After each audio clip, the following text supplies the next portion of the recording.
Rama.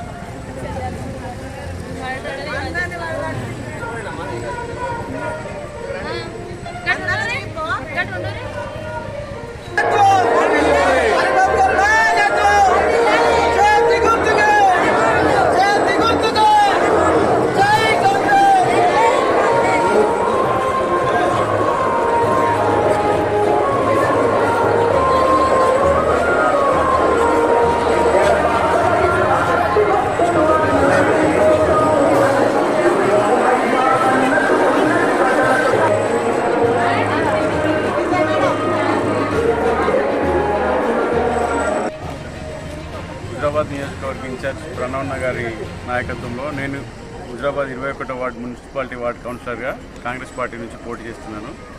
గత వారం రోజులుగా నేను ఈ వార్డులలో తిరుగుతుంటే ప్రభుత్వ సంక్షేమ పథకాల పట్ల ప్రజల నుంచి అద్భుతమైన స్పందన వస్తున్నది. సన్నబియ్యం కానీ, రేషన్ కార్డులు కానీ, ఉచిత బస్సు, ఇందిరమ్మ ఇళ్ళు, డబుల్ బెడ్రూమ్ ఇళ్ళు, వీటి విషయంలో అద్భుత స్పందన వస్తున్నది.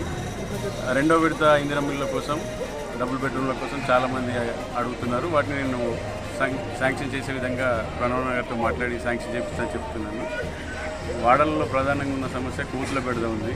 కోతులతో చాలామంది ప్రజలు ఇబ్బంది పడుతున్నారు, హాస్పిటల్ పాలవుతున్నారు. దానికి తక్షణంగా నా వంతు ఎలక్షన్లు అయిపోయాక గవర్నమెంట్కి సంబంధం లేకుండా నేను ఆ కోతుల నివారణ చేయడానికి ఏం చర్యలు చేపట్టాలో ఆలోచించుకొని పెట్టుకున్నాను. ఇప్పుడు ఎలక్షన్ కూడా ఉన్నందువల్ల దాన్ని అమలు చేయలేకపోతున్నా. ఎలక్షన్లు అయిపోయాక మరుసటి దినం నుంచి నేను కోతుల బెడద నివారించడానికి నా వంతు ప్రయత్నం చేస్తాను. పారిశుద్ధ్య సమస్యలు, దోమల నివారణ, డ్రైనేజ్ క్లీనింగ్, ప్రతి వార్డులో ఉన్న ప్రతి సమస్యకు నేను పరిష్కారం చూపిస్తా. దగ్గరుండి ఆఫీసర్లతో పనిచేసే ప్రయత్నం చేస్తా. ప్రణవన్న గారి నాయకత్వంలో ఈ వార్డు అభివృద్ధికి నా వంతు సాయం కృషి చేస్తానని, ఈ ప్రతి వార్డులోని ప్రతి ఇంటి సభ్యునికి వారికి ఏ సమస్య ఉన్నా నేను ముందుండి వాళ్ళ సమస్యలు తీర్చేందుకు ప్రయత్నం చేస్తానని, ఈ వార్డుకు ఒక కౌన్సిలర్లాగా కాకుండా ప్రతి ఇంట్లో ఒక కౌన్సిలర్ ఉండే విధంగా ప్రవర్తిస్తానని, ప్రజలందరికీ అందుబాటులో ఉంటానని అందరికీ తెలియజేస్తాను.